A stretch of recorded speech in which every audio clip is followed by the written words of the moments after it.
Good morning. I'm Amy Slaughter-Myers, one of the co-rectors here at St. Francis Episcopal Parish and Community Center. This is the second in two SSSs, or reflections, on St. Clare of Assisi, who is remembered on the day of August 11th. The church remembers Clare on the day of August 11th.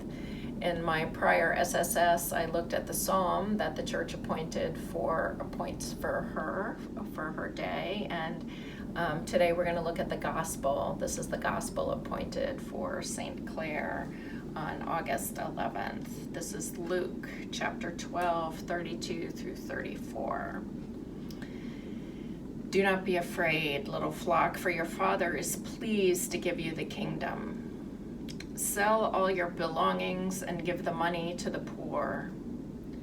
Provide for yourselves purses that don't wear out, and save your riches in heaven, where they will never decrease, because no thief can get to them and no moth can destroy them. For your heart will always be where your riches are.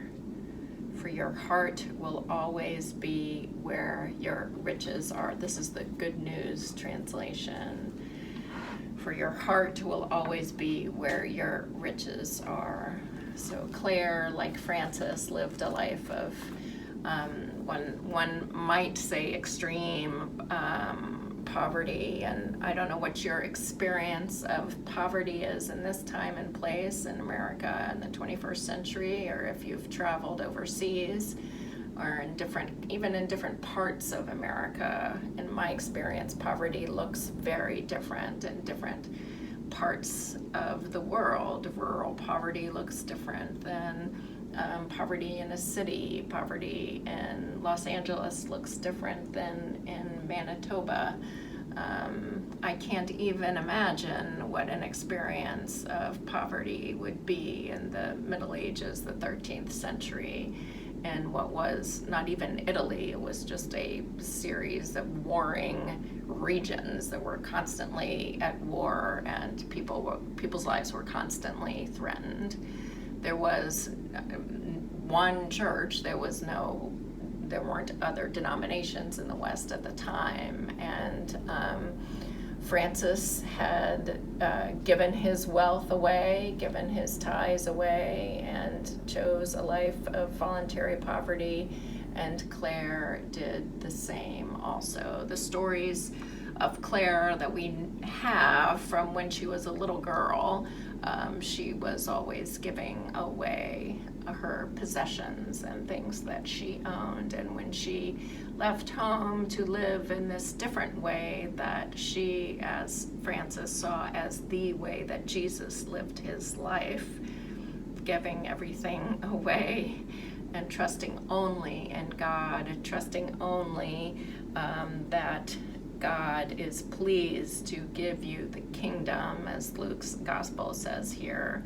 Do not be afraid, for your Father is pleased to give you the kingdom. Clare infuriated her family and society at the time, as had Francis before her. For your heart will always be where your riches are. Clare wrote a rule for the sisters who followed her. Women were drawn to her way of life, as men were drawn to Francis's way of life, as modeling a way to be close and ever closer to God. And so Clare wrote a rule that depended on the voluntary poverty, the extreme voluntary poverty that she intuited was the way to live, and the church at the time thought it was too harsh, and they tried to convince her to run her order more in the Benedictine model, which was the model of the religious communities at the time, and it had to do with dowries and how the sisters would support themselves with finances. It was a financial dispute, one could say, as here As here, Jesus is saying, if you want to follow me, sell all your belongings and give the money to the poor. Provide for yourselves purses that don't wear out, and save your riches in heaven, for your heart will always be where your riches are. I don't know how you hear that today.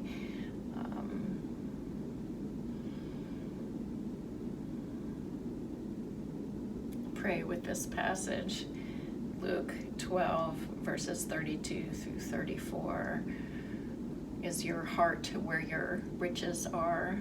Are you storing up treasures on earth or in heaven? How do you understand that? Are those even oppositional as it seems, as it appears that Clare and perhaps Francis saw them to be?